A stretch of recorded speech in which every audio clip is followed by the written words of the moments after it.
नमस्कार, म प्रतिमा चौधरी। नमस्कार, म अनिस्मा बस्नेत। राति 8 बजेको जनता समाचारमा स्वागत छ। सबैभन्दा पहिले प्रमुख समाचार। संघीय गणतन्त्र गुम्न नदिने प्रधानमन्त्रीको प्रतिबद्धता। अध्यक्ष दाहाल तथा वरिष्ठ नेता द्वय नेपाल र खनाललाई मूलधारमै फर्कन आग्रह। नेकपाको आन्तरिक किचलोकै कारण प्रतिनिधि सभा विघटन भएको नेपाली कांग्रेसको दाबी। पुनर्स्थापना नभए चुप लागेर नबस्ने चेतावनी। नेपाल भारत संयुक्त आयोगको बैठकमा सहभागी भएर परराष्ट्र मन्त्री स्वदेश फिर्ता। कोरोना भ्याक्सिन आयातका लागि नेपाल पहिलो प्राथमिकतामा। भारतमा आजबाट सर्वसाधारणका लागि कोरोना विरुद्धको खोप अभियान सुरु। जुलाईसम्ममा 30 करोडलाई खोप लगाउने तयारी। र प्रधानमन्त्री कप पुरुष 1 दिवसीय क्रिकेटमा एपीएफको विजयी सुरुवात। प्रदेश 135 रनले पराजित।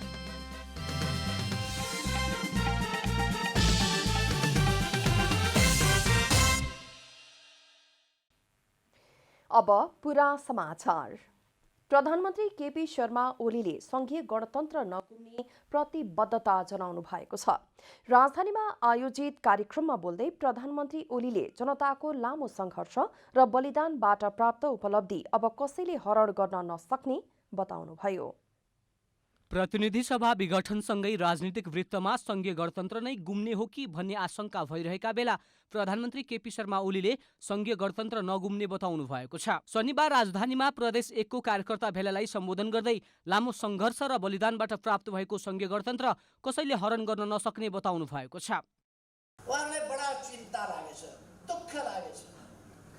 केपी ओली मान्छे हँसाउँछ, मान्छे हँसाएर हिँड्छ, अनि के म मान्छे मार्दै विधवा बनाउँदै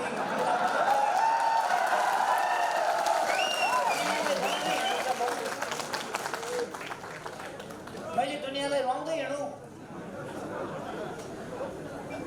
हँसाउँदै हिँड्छ मान्छे। म त्यसैको अनुहारमा मुस्कान ल्याउन चाहन्छु। प्रधानमन्त्री ओलीले आफू देशवासीकै अनुहारमा मुस्कान ल्याउन प्रयत्नशील रहेको तर केही ठट्यौलो व्यक्तिको रूपमा बुझ्ने गरेको उल्लेख गर्नुभयो। यति लामो सङ्घर्ष गरेर, बलिदानपूर्ण सङ्घर्ष गरेर जुन उपलब्धि हासिल गरेका छौँ त्यो कसैको इसारामा, कसैको स्वार्थका लागि वा आफ्नै निजी स्वार्थका लागि कसैले पनि जनताले प्राप्त गरेका यी उपलब्धिहरूलाई तलमाथि गर्न सक्ने छैन, गर्न दिने छैन। नेपाल कम्युनिस्ट पार्टी नेकपाका अध्यक्ष समेत रहनुभएका ओलीले प्रतिनिधि सभा विघटनसँगै फरक समूहमा लाग्नुभएका अर्को अध्यक्ष पुष्पकमल दाहाल तथा वरिष्ठ नेताद्वय माधव कुमार नेपाल र झलनाथ खनाललाई मूलधारमै फर्कन आग्रह गर्नुभयो। मलाई अचम्म लागेको केन्द्रीय कमिटीमा बैठकमा आएनन् नेताहरू, कहाँ गए भनेर माइती घर मण्डलामा देखियो यहाँ छौँ। म माइती घर मण्डलामा पुगेँ, छैनन् फेरि साथी। कहाँ हराए? निर्वाचन आयोगमा पुगे। अध्यक्ष दाहालले नेतात्रय दाहाल, नेपाल र खनाल केन्द्रीय कमिटीको बैठक छलेर हिँडेको आरोप लगाउँदै आफूले खोजिरहेको समेत बताउनुभयो। मलाई अझै पनि आश छ उहाँहरू अब परिस्थितिको आकलन भइसक्यो होला, अब आउनुहोस्, बुझिसक्नु होला नि, अब त आउनुहोस्, अब आउनुहोस् पार्टी। तपाईँको अध्यक्ष पद खोसिया छैन, मलाई थाहा छ नि, अध्यक्षकै लागि मरि मेट्ने मान्छे हो तपाईँ। खोसिया छैन, अहिले पनि छँदैछ अध्यक्ष पद, आउनुहोस्। वरिष्ठ नेताहरूका पद पनि छँदैछन्, आउनुहोस्, बस्नुहोस्। प्रधानमन्त्री ओलीले प्रतिनिधि सभा निर्वाचन निर्धारित समयमै हुने विश्वास दिलाउँदै नेता तथा कार्यकर्तालाई चुनावमा जुट्न आग्रह समेत गर्नुभएको छ। पूर्व सभामुख तथा नेपाल कम्युनिस्ट पार्टी नेकपाका नेता सुभाष नेवाङले प्रतिनिधि सभा विघटन पछि पनि प्रधानमन्त्रीको अधिकार पूर्ण नै रहने बताउनु भएको छ। निर्वाचन आचार संहिता लागू नभएसम्म प्रधानमन्त्रीले अधिकार प्रयोग गर्न पाउने नेता नेवाङको तर्क छ। प्रतिनिधि सभा विघटन पश्चात भएको मन्त्रीमण्डल विस्तार कानून सम्मत नभएको प्रसङ्ग उठिरहेको छ। पूर्व सभामुख तथा नेपाल कम्युनिस्ट पार्टी नेकपाका नेता सुभाष नेवाङले भने प्रतिनिधि सभा विघटनपछि पनि निर्वाचन आचार संहिता लागू नभएसम्म प्रधानमन्त्रीको अधिकार पूर्ण नै रहने तर्क गर्नु भएको छ। संविधान बमोजिम यो सरकार अहिले कार्यरत छ, कार्य सञ्चालन गरिरहेको छ। यो सरकारले सबै कुरा गर्न सक्छ। एउटा सरकारले गर्न पाउने सबै काम यो सरकारले गर्न पाउँछ। जुन दिन निर्वाचन आयोगले आचार संहिता घोषणा गर्छ, त्यति बेला आचार संहिताले कतिपय कामहरू रोक लगाउँछ। आचार संहिता घोषणा नगरिन्जेल भने यो सरकारले फुल फ्लेज रूपमा यसले काम गर्न पाउँछ। शनिबार काठमाडौँमा आयोजित नेकपा प्रदेश 1 काठमाडौँ सम्पर्क समितिले कार्यकर्ता भेलामा नेता निम्बाङले गएको संघीय निर्वाचनमा केपी शर्मा ओलीलाई प्रधानमन्त्री बनाउने भनेरै मतदाताले वाम गठबन्धनका उम्मेद्वारलाई मत दिएको स्मरण समेत गराउनुभयो। जनताले केपी ओलीको आह्वानमा, केपी ओलीको आग्रहमा, केपी ओलीलाई प्रधानमन्त्री भनेर, केपी ओलीलाई 5 वर्षको लागि प्रधानमन्त्री मानेर निर्वाचनमा जिताएर पठाएको हामीले अलिकति भए पनि त्यो कुरालाई स्वीकार गर्नुपर्छ। आफ्नै पार्टीका नेताहरूले सहयोग नगरेपछि प्रधानमन्त्रीले प्रतिनिधि सभा विघटन गर्नु परेको नेता निम्बाङको भनाइ छ। प्रधानमन्त्रीले भन्नुभएको छ बाध्यता, यो बाध्यताको कारण मैले फेरि जनताको बीचमा उजुर लिएर आउनु पर्यो। यो बाध्यताको कारण फेरि जनताको बीचमा मैले आफ्नो कुरा भन्न आउनु पर्यो। तर स्वाभाविक रूपमा यो स्थितिमा हामी अहिले यहाँ जम्मा भएका छौँ। यसलाई छिर्दै अगाडि बढ्नु बाहेक हाम्रो अगाडि विकल्प छैन। नेता निम्बाङले सरकारले जनचाहना अनुसारको काम गरिरहेको तर प्रधानमन्त्रीले पार्टीभित्रैबाट आलोचना खेप्नु परेको बताउनुभयो। नेकपा दाहाल नेपाल पक्षका अध्यक्ष माधव कुमार नेपालले प्रधानमन्त्री केपी शर्मा ओलीले देशमा अशान्ति फैलाएको आरोप लगाउनु भएको छ। दाङको घोराहीमा आज पत्रकारहरूसँग कुरा गर्दै अध्यक्ष नेपालले बहुमत प्राप्त सरकार हुँदाहुँदै प्रतिनिधि सभा विघटन गरेर ओलीले देशमा अस्थिरता निम्त्याएको बताउनुभयो। नेपालले पुष्पकमल दाहाल जस्तो व्यवहारमा इमान्दार अरू कोही नभएको पनि बताउनुभयो। अध्यक्ष नेपालले आफूहरू नै आधिकारिक नेकपा भएको दावी गर्दै ओलीले नेतृत्व गरेको नेकपा गुट मात्रै रहेको टिप्पणी समेत गर्नुभयो। सरकारको असंवैधानिक कदमको कांग्रेस लगायतका दलसँग सहकार्य गरेर सशक्त विरोध गरिने अध्यक्ष नेपालको भनाइ छ। दाहाल नेपाल पक्षीय नेकपाले शनिबार तुलसीपुरमा आयोजना गरेको प्रशिक्षणमा भाग लिन नेपाल दाङ पुग्नु भएको छ। अर्थमन्त्री विष्णु प्रसाद पौडेलले मुलुक प्रतिनिधि सभाको निर्वाचनमा जाने बताउनु भएको छ। आज ललितपुर चेम्बर अफ कमर्सको प्रथम वार्षिक साधारण सभामा बोल्दै अर्थमन्त्री पौडेलले मुलुक प्रतिनिधि सभाको निर्वाचनमा जाने विश्वास व्यक्त गर्नु भएको हो। देशले कुनै विषयमा निर्णय गर्न सकेन भने अन्तिममा निर्णयकर्ता जनता हुने भन्दै उहाँले जनता सार्वभौम सत्ता सम्पन्न शक्ति भएकाले जनताको निर्णय सुन्न सरकारले निर्वाचनमा जाने निर्णय गरेको बताउनुभयो। नेपालको संविधानले मध्यावधि निर्वाचनको परिकल्पना र प्रबन्ध गरेको उहाँको भनाइ छ। विघटन बारेको रिट सर्वोच्च अदालतको संवैधानिक इजलासमा विचाराधीन भएकाले सर्वोच्चको फैसलालाई सहर्ष स्वीकार गर्ने मन्त्री पौडेलले बताउनु भयो। हामी स्वागत गर्छौँ, समर्थन गर्छौँ, तर मेरो विश्वासको कुरा गर्नुहुन्छ भने मुलुक निर्वाचनतर्फ अब जान्छ भन्ने कुरामा म यहाँलाई विश्वास दिलाउन चाहन्छु। र यो निर्वाचनले चाहिँ खास गरी निर्वाचनले अझ अनुशासित, अझ मर्यादित, जनताप्रति अझ उत्तरदायी त्यस प्रकारको प्रतिनिधि सभाको निर्माण गर्दै मुलुकलाई राजनीतिक स्थायित्वतर्फ लिएर जानका निम्ति योगदान गर्नेछ। साधारण सभामा मन्त्री पौडेलले सरकारले कोरोना भाइरस विरुद्धको भ्याक्सिन उपलब्ध गराउने तयारी गरेको जानकारी दिनुभयो। उहाँले विश्व स्वास्थ्य संगठन लगायतका अन्तर्राष्ट्रिय स्वास्थ्य संस्थाहरूले निर्धारण गरेको मापदण्डका आधारमा क्रमिक रूपमा सम्पूर्ण नेपालीलाई भ्याक्सिन निःशुल्क रूपमा उपलब्ध गराउने बताउनुभयो।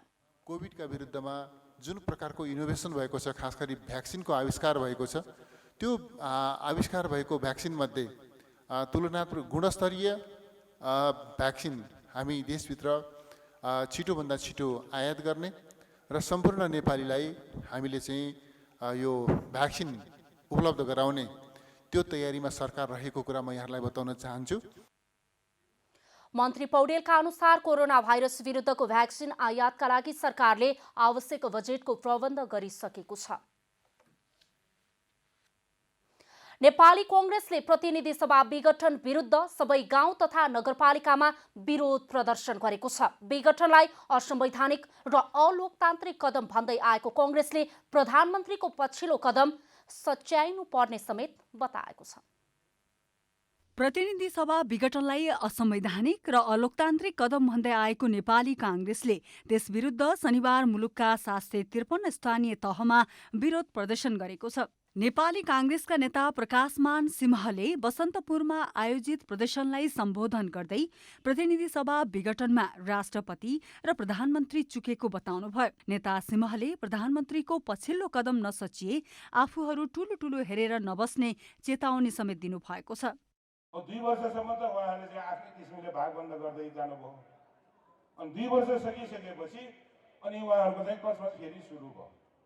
र यो 2 वर्षको समयसम्म त नेपाल कम्युनिस्ट पार्टी, अहिले भनौँ न माधव नेपालजी भन्नुहोस्, प्रचण्डजी भन्नुहोस्, यिनीहरू त सबै के हो भन्दाखेरि ओलीजीसँगै मिलेरै बसेरै यो चाहिँ कोरोना भए पनि केही मतलब छैन, यो जनता जहाँसुकै जाओस्, जनताको लागि आएको चाहिँ औषधि मूल्य पनि त्यसमा पनि भ्रष्टाचारै भ्रष्टाचार, त्यसमा त उहाँहरू मिलेरै गरिराख्नु भएको थियो। नेता सिंहले नेपाल कम्युनिस्ट पार्टी नेकपा भित्रको आन्तरिक किचोलोकै कारण प्रतिनिधि सभा विघटन हुन पुगेको उल्लेख गर्नुभयो। यो पोलिटिकल डिसिजन हो भनेर भन्नुहुन्छ। पोलिटिकल डिसिजन त केबाट हुन्छ? यो चाहिँ व्यवस्थापिका संसदबाट आफू चाहिँ बहुमत भएको कारणले गर्दाखेरि प्रधानमन्त्री हुने, अनि चाहिँ आफू प्रधानमन्त्री भइसकेपछि जुन संविधान र जुन प्रतिनिधि सभाले जुन उहाँलाई चाहिँ प्रधानमन्त्री बनाउनु भएको छ, उहाँलाई चाहिँ लाग्यो अब चाहिँ यो संविधान भनेको केही होइन, मै हुँ संविधान भनेर चाहिँ गर्नु पाइन्छ? यो चाहिँ विधिको शासन त सबैले मान्नु पर्यो नि त। काठमाडौँ महानगरपालिकाका उपप्रमुख तथा नेपाली कांग्रेसका नेता हरिप्रभा खड्कीले भूकम्पले भत्काएका संरचना पुनर्निर्माणमा सम्पदाको विशेषता मास्ने काम भइरहेको आरोप समेत लगाउनुभयो। त्यो इतिहासलाई मेटाउनु भयो तपाईले, त्यो टावर बनाएर आज इतिहास मेटिएको छ। त्यसकारण यो हामी कदापि चाहदैनौँ। किन त भन्दाखेरि बहुमत तपाईँको कारणले भन्दाखेरि म तपाईँकासँग पनि भेट्न आएको थिएँ। तपाईँलाई मैले यो धरहरा रोक्नु पर्यो, यो धरहरै होइन, यो पुनर्निर्माण पनि होइन। पुनर्निर्माण भनेको त कस्तो त भन्दाखेरि पुनर्निर्माण भनेको धरहरा बिगारेर बनायो भने मात्र धरहरा पुनर्निर्माण हुन्छ। यो टावर तपाईँहरूको कार्यकर्ता बल्ने ठाउँ बनाउनु भयो तपाईँ। कांग्रेस प्रतिनिधि सभा विघटनबाट देशको राजनीतिक अस्थिरतातर्फ धकेलिएको र मुलुकलाई फेरि द्वन्द्वतर्फ लान खोजेको आरोप समेत लगाएको छ। क्यामेरामा साजन थापाका साथ कमला हमाल, काठमाडौँ। परराष्ट्र मन्त्री प्रदीप गेवालीले आफ्नो भारत भ्रमणले दुई देश बीचको मैत्रीपूर्ण एवं बहुआयामिक सम्बन्धलाई मजबुत पार्न योगदान पुगेको बताउनु भएको छ। नेपाल भारत परराष्ट्र मन्त्री स्तरीय संयुक्त आयोगको बैठकमा सहभागी भएर स्वदेश फर्कनु भएका परराष्ट्र मन्त्री गेवालीले भ्रमणले दुई देशबीच रहँदै आएको घनिष्ठ मैत्रीपूर्ण एवं बहुआयामिक सम्बन्धलाई थप मजबुत पार्न योगदान पुगेको बताउनुभयो। बैठकमा कोरोना भ्याक्सिन आयात गर्ने विषयमा भारतसँग छलफल भएको जानकारी दिनुभयो। विकास आयोजनाहरू शीघ्र र प्रभावकारी रूपमा सम्पन्न गर्ने बारे छलफल भएको छ। छलफलको महत्त्वपूर्ण विषयको रूपमा रहेको कोभिड भ्याक्सिनको तत्कालको टड्कारो आवश्यकता पूर्ति गर्ने बारेमा भारतसँग छलफल भएको छ। भ्याक्सिन सहयोगमा नेपाल प्राथमिकतामा रहने कुरा भारतले स्पष्ट पारेको छ। बैठकमा कोरोनाका कारण बन्द हवाई तथा स्थल मार्गहरू क्रमशः खोल्दै जाने, सम्पन्न भएका हुलाकी सडक खण्ड हस्तान्तरण प्रक्रिया अगाडि बढाउने र बाँकी खण्ड छिट्टै सक्ने विषयमा कुराकानी भएको छ। रक्सोल काठमाडौँ रेलमार्ग निर्माणको फिल्ड लोकेसन सर्वेका लागि MOU अन्तिम चरणमा पुगेकाले शीघ्र काम सुरु गर्ने सहमति भएको छ। कोभिडका कारण बन्द हवाई तथा स्थल मार्गहरू अनुकूलता हेरी क्रमशः खोल्दै जाने निर्णय भएको छ। तराई हुलाकी सडक अन्तर्गतका 14 खण्डमध्ये सम्पन्न 11वटा खण्डहरू हस्तान्तरणको प्रक्रियामा पुगेका छन्। तिनको हस्तान्तरणको प्रक्रिया अगाडि बढाउने र बाँकी 3वटा खण्ड शीघ्र सम्पन्न गर्ने विषयमा कुराकानी भएको छ। रक्सौल काठमाडौँ रेल निर्माण सम्बन्धमा फिल्ड लोकेसन सर्वे FLS का लागि MOU अन्तिम चरणमा पुगेको छ। सो कार्य शीघ्र सुरु गर्ने दिशामा सहमति भएको छ। भूकम्पपछिको पुनर्निर्माणमा भारतले प्रदान गरेको अनुदान तथा ऋणको उपयोग गर्ने तथा परियोजनालाई अन्तिम रूप दिने विषयमा पनि छलफल भएको मन्त्री गेवालीले जानकारी दिनुभयो। नेपाल कम्युनिस्ट पार्टी नेकपाको विभाजनपछि नेकपा ओली पक्षका नेता महेश बस्नेतले साइबर सेना बनाउने घोषणा गरेका छन्।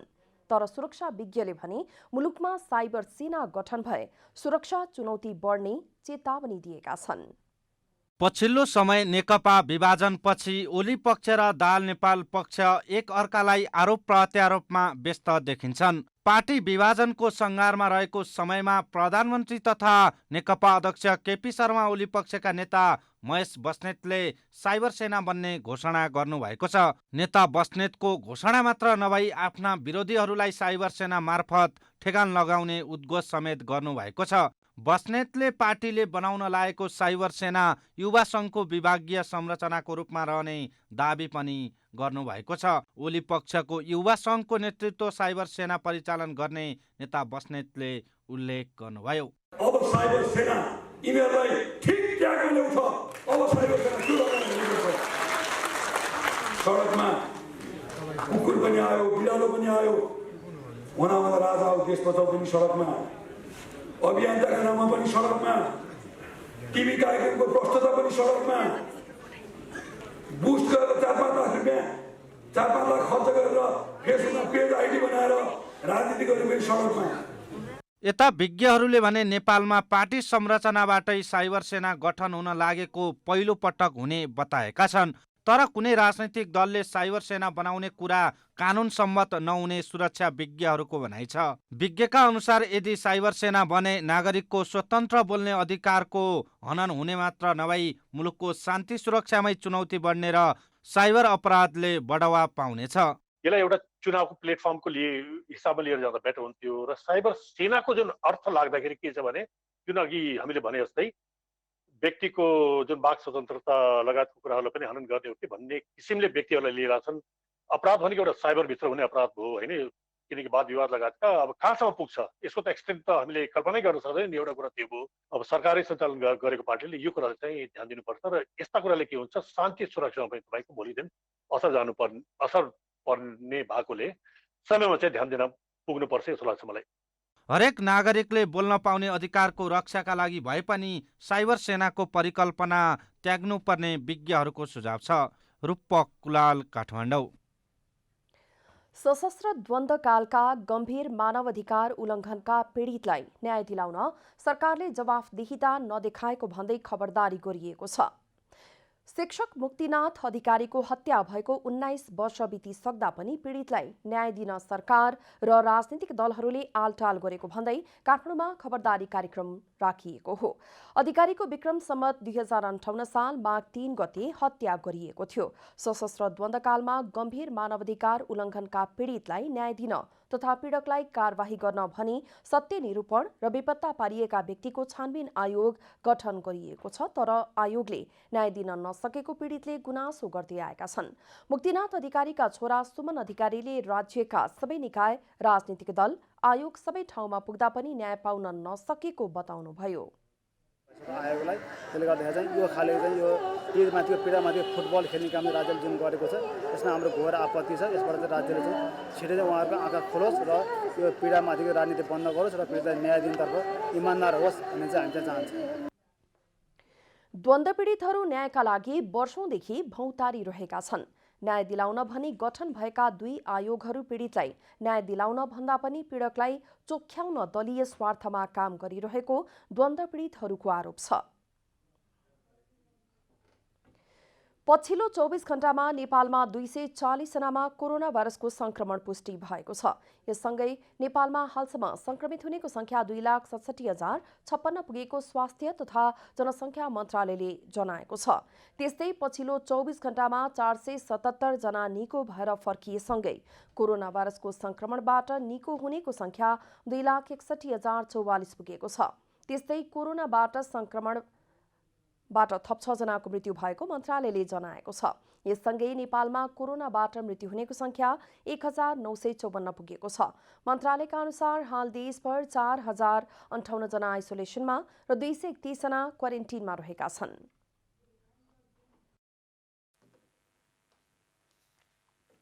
केही समय यता तराई मधेसमा जाडो बढेपछि एक दम्पतिले अति विपन्नहरूलाई म्याट र कम्बल वितरण गरेको छ।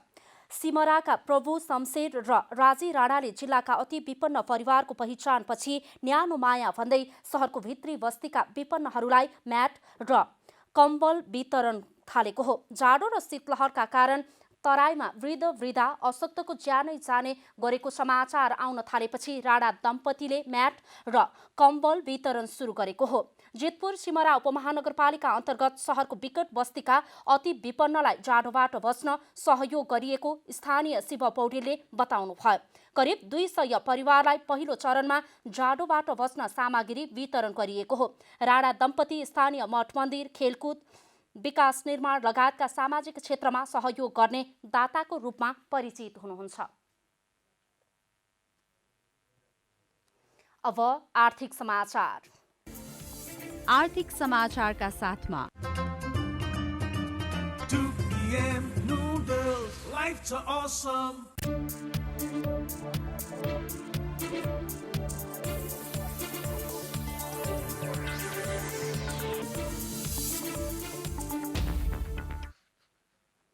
छिमेकी देश भारतले पाम आयलमा प्रतिबन्ध लगाएपछि पर्सा, बारामा रहेका 90% तेल उद्योग धराशायी हुँदै गएको छ।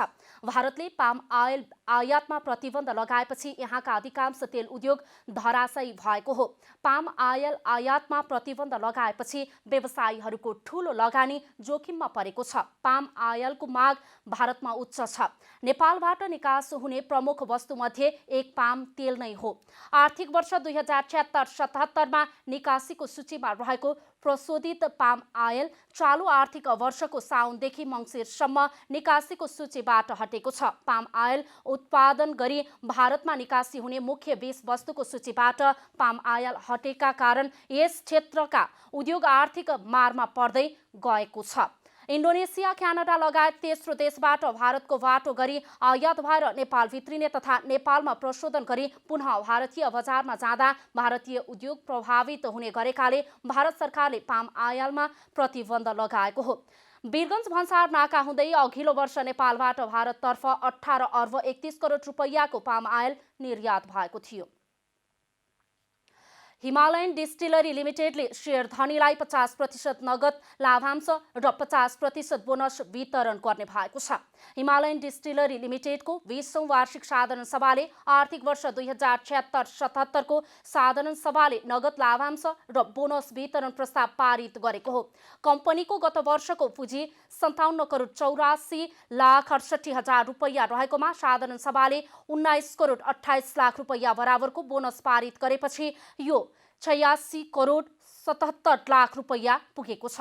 आर्थिक वर्ष 2075-76 मा कम्पनीले 53 करोड रुपैयाँ खुद मुनाफा गरेको थियो।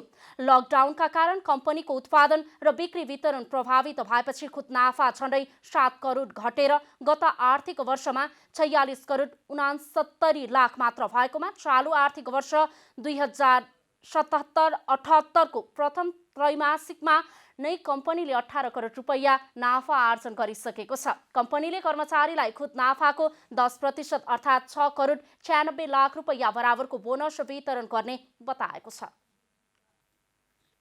अब खेलकुद समाचार।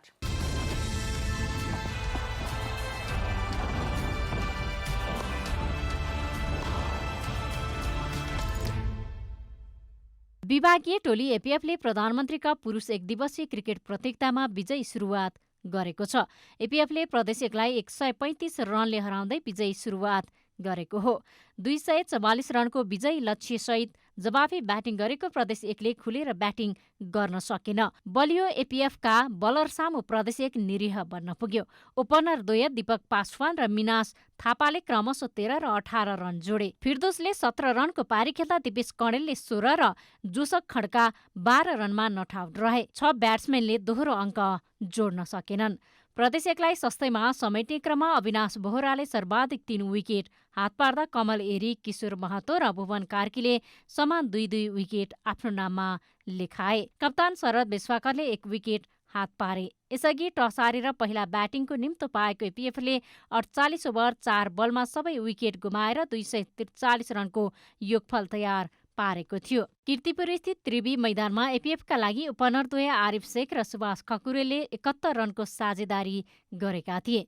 आरिफले 59 रनको अर्धशतकीय इनिङ खेले। आरिफलाई साथ दिएका सुभाषले 19 रन बनाए। कप्तान शरद विश्वाकरले 20 रनको योगदान गरे।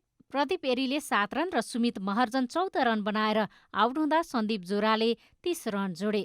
वसन्त रेग्मीले 40, भुवन कार्कीले 7, कमल एरीले 5 र किशोर महतोले 19 रनको पारी खेले। अविनाश बोहरा 6 रनमा अभिजित रहे। प्रदेश एकका लागि दिपेश कणेल, हेमन्त राई, श्रवण यादव र फिर्दो अन्सारीले समान 2-2 विकेट लिँदा जोसक खड्काको नाममा 1 विकेट रह्यो। प्रतियोगितामा भोलि 2 खेल हुनेछन्। मुलपानी क्रिकेट मैदानमा विभागीय टोली त्रिभुवन आर्मी क्लबले कर्णाली प्रदेशसँग प्रतिस्पर्धा गर्दा कीर्तिपुरको त्रिवी मैदानमा अर्को विभागीय टोली नेपाल पुलिस क्लबले बागमती प्रदेशसँग खेल्नेछ।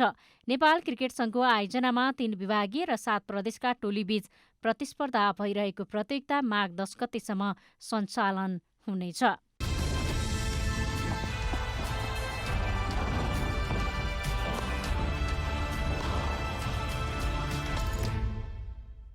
राष्ट्रिय महिला लीग फुटबलको उद्घाटन खेलमा 2 विभागीय टिम त्रिभुवन आर्मी क्लब र नेपाल पुलिस क्लब बीच प्रतिस्पर्धा हुने भएको छ। अखिल नेपाल फुटबल सङ्घ एन्फाले सार्वजनिक गरेको खेल तालिका अनुसार उद्घाटन खेलमा आर्मी र पुलिस भिड्ने भएका हुन्। उद्घाटन खेल माघ 7 गते दशरथ रङ्गशालामा हुनेछ। अन्य खेलहरू भने एन्फा कम्प्लेक्स 7 बाटोमा हुनेछ। एन्फाले पहिलो पटक महिला लीगमा सहभागी टिमले 4 विदेशी खेलाडी राख्न पाउने व्यवस्था गरेको छ। लीगमा 3 विभागीय सहित जिल्ला तथा नगरबाट छनौट भएका 4 टिम गरी 7 टिमले प्रतिस्पर्धा गर्नेछन्। प्रतियोगिताको विजेताले नगद 15 लाख सहित ट्रफी प्राप्त गर्नेछ। दोस्रोले 8, तेस्रोले 5, चौथोले 3 लाख रुपियाँ प्राप्त गर्ने एन्फाले जनाएको छ। प्रतियोगिताको सर्वोत्कृष्ट खेलाडीले स्कुटर र हरेक विधाका खेलाडीले जनै 50,000 रुपियाँ प्राप्त गर्नेछन्।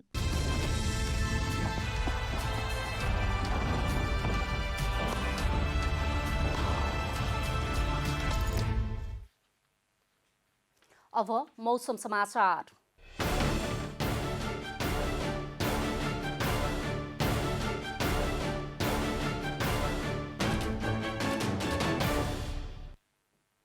आज दिनभर प्रदेश 1 बागमती र गण्डकी प्रदेशका पहाडी भूभागमा आंशिक बदली रह्यो भने पूर्वी र मध्य तराईका अधिकांश भूभागमा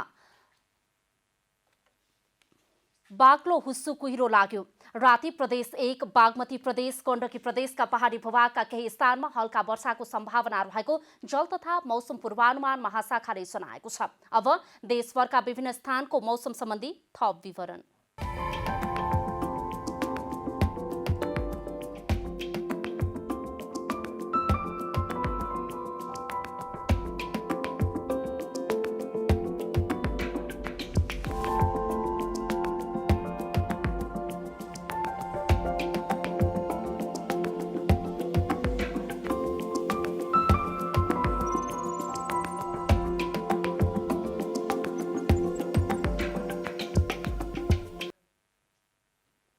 अन्त्यमा आजको डायरी। प्रधानमन्त्री केपी शर्मा ओलीले संघीय गणतन्त्र नगुम्ने प्रतिबद्धता जनाउनु भएको छ।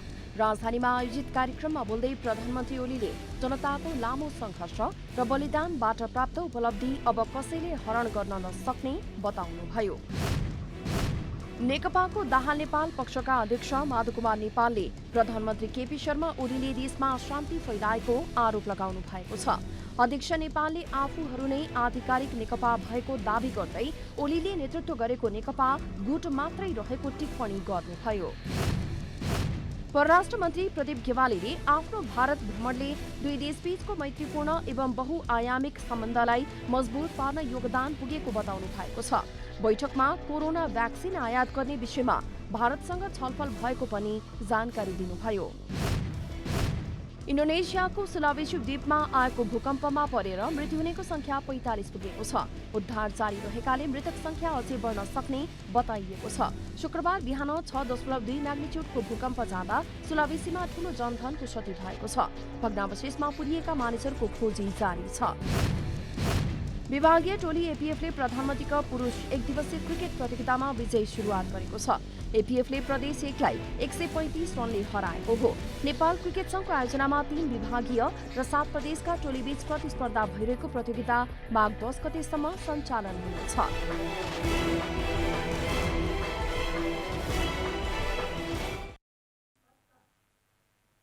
जनता समाचार अहिलेलाई यति नै। जनताद्वारा जनताका लागि प्रसारित जनता टेलिभिजनका कार्यक्रमहरू युट्युब, ट्विटर, फेसबुक र हाम्रो वेबसाइट जनतासमाचार.com मा पनि पढ्न र हेर्न सक्नुहुनेछ। सूचनामा तपाईको सहभागिता, समयमा समाचार हाम्रो प्रतिबद्धता। कोरोना भाइरसको संक्रमणबाट बस्न नियमित रूपमा साबुन पानीले मिची हात धौँ, भिडभाडबाट टाढै रहौँ। नमस्कार।